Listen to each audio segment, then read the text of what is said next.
Hello and welcome to Katie's Empathy and the series Powerful Feminine Energy Unleashed with the Divine Feminine by Megan Watterson. Today's video is for Tuesday, July the 9th. Now I'm making several videos ahead of time because I have a really busy week planned.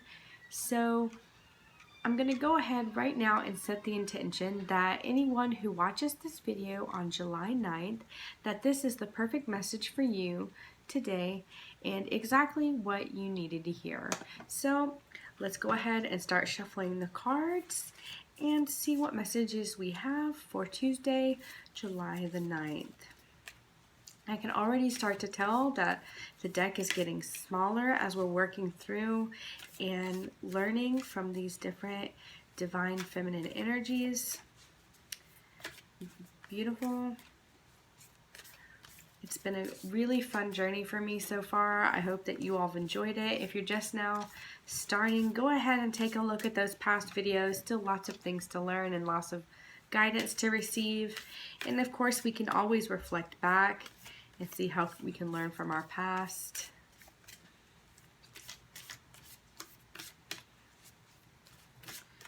And I just ask Spirit to be here with me today, Divine Feminine to be here with me. Help me choose the card that's right. And this is the card.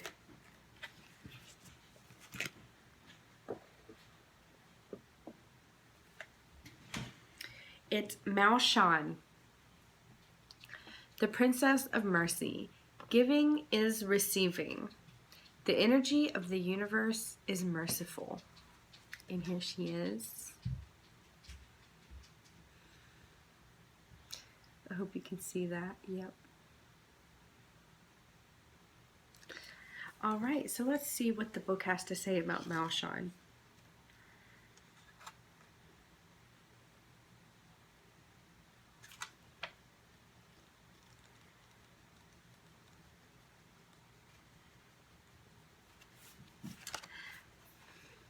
Miao Shan represents the incarnation and fulfillment of mercy.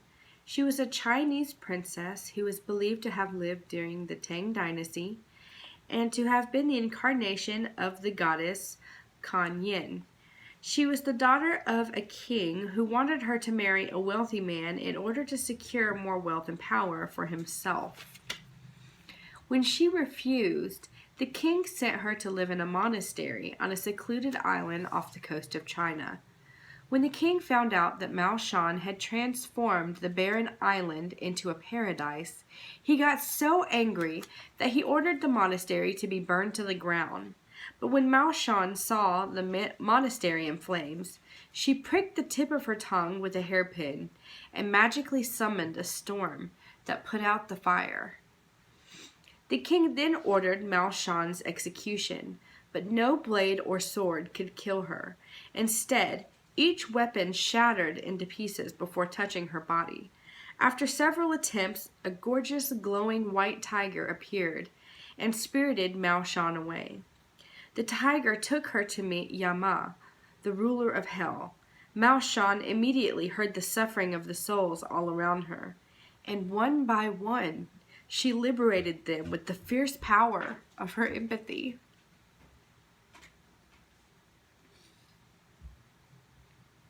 Yama had to send Miao Shan away because she was transforming hell into heaven.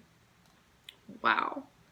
He gave her the peach of longevity as a gift. Miao Shan meditated for many years on the island of Shan. News reached her that the king was on the verge of death and that he needed the eyes and arms of a person without anger in order to live. Miao Shan gave him her eyes and arms. The king was revived and came to honor the person who had saved his life. When he saw that his savior was Miao Shan, he fell to his knees, humbled by the extent of her mercy. Wow. I don't know about you, but that message was powerful. This woman literally went to hell and started liberating everyone. and turning it into heaven. Her father sent her away because she refused to marry someone for his gain. And instead of wallowing in her self-pity, she turned the monastery into a paradise where I assume she gave power to all the people there.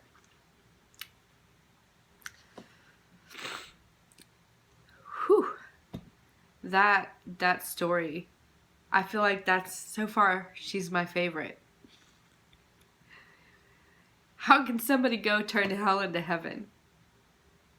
I'll tell you how.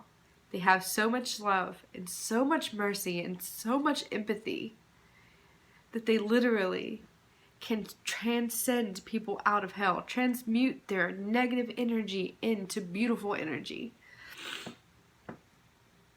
I'm truly touched by that story.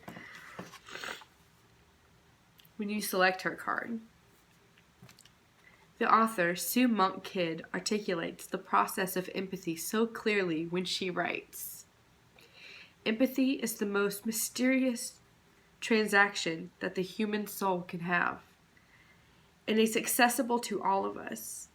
But we have to give ourselves to the opportunity to identify, to plunge ourselves in a story where we see the world from the bottom up or through another's eyes or hearts.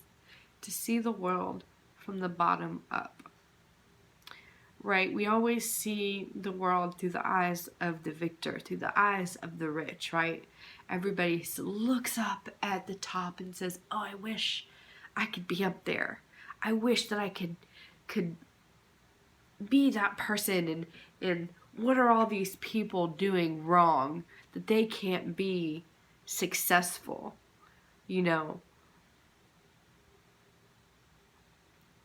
But what would happen if we started looking at society from the bottom up? What if we looked at the poor and we saw how hard they worked and how much they loved their family and all the struggles that they go through and how despite that they get up and go to work?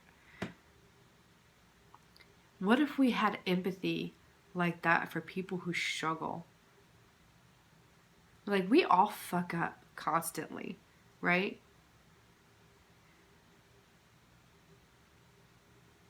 That has nothing to do with where you are in life.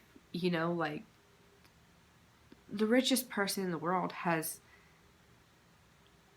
done just as many evil things, if not more, than the poorest. And I'm not putting, I don't believe that, you know, you can only be righteous if you're poor or anything like that. That's not what I'm getting at. What I'm getting at is, how can we humble ourselves to see the world through the eyes of the weak and to see their story, and instead of viewing them as weak, view them as strong. Because oftentimes what's happening is people, we put judgment on people when really they've been given so much more struggle than we've ever had. And so there's this thing of mercy and looking at someone and giving them a second chance, allowing them space to do what they need to do because of the position that they're in. Empathy is mercy's twin sister. When we can feel into the reality of someone else's suffering, we open up to the possibility of mercy.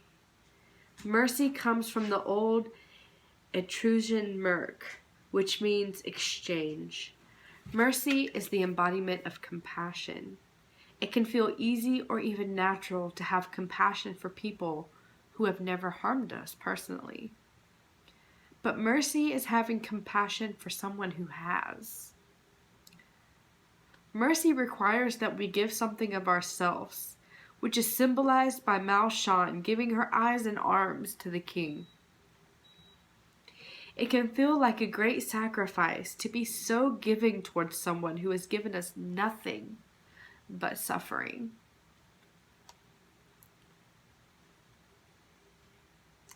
Here's where the magic comes in. The law of the universe is merciful. The more we give, the more we receive.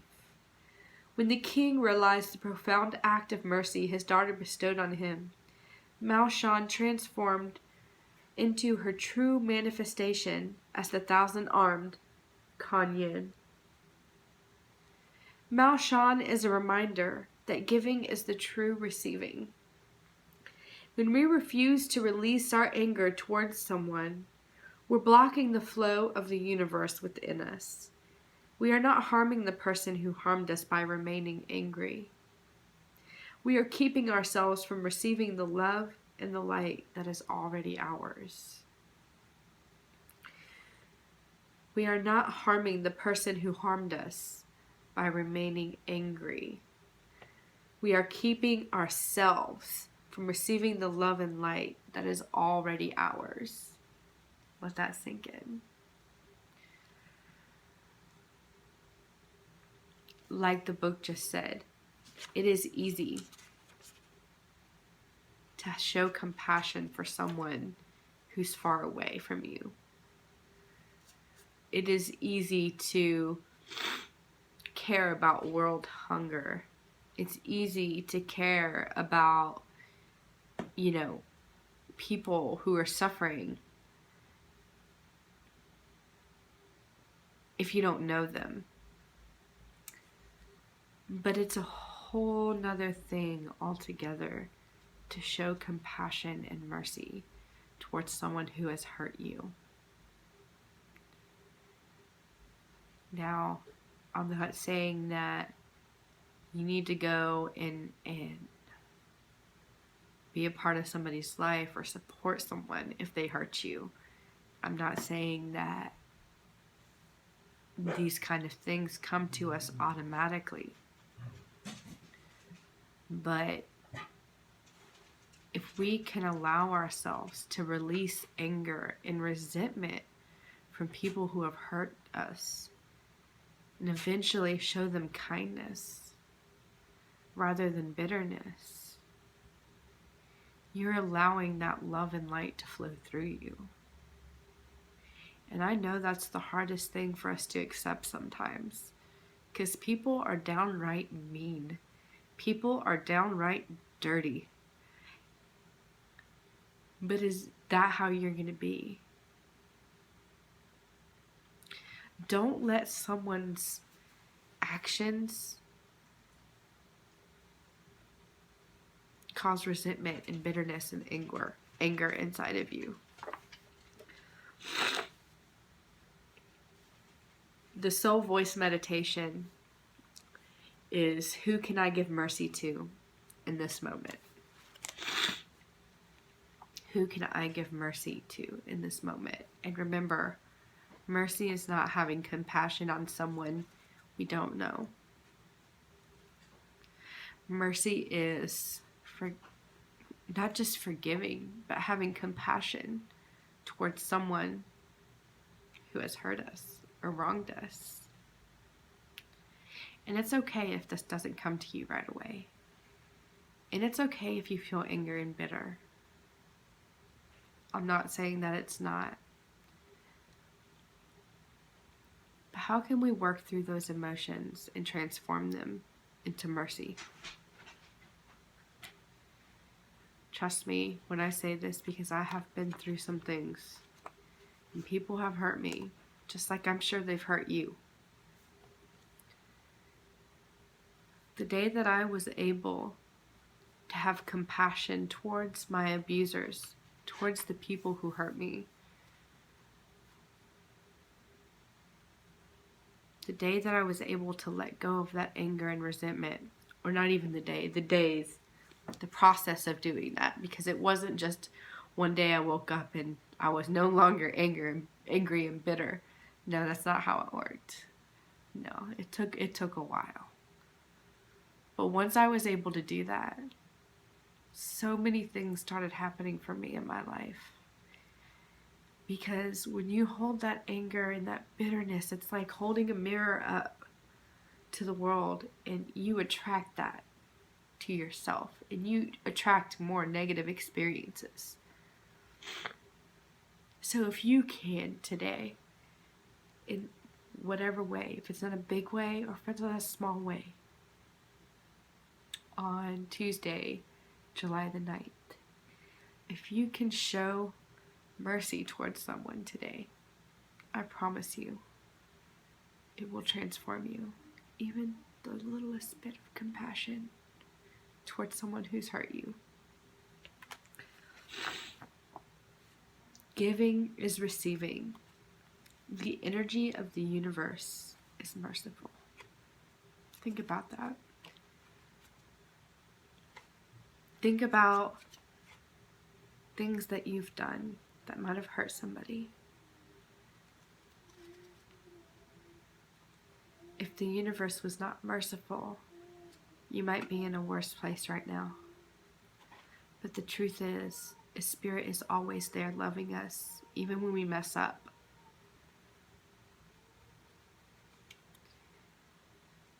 And the best thing we can ever do for ourselves is return that compassion. Okay, so that was the reading for today, July the 9th. I hope it came to you in perfect divine timing. If you liked that message, please like, subscribe, and share. Have a beautiful, wonderful day.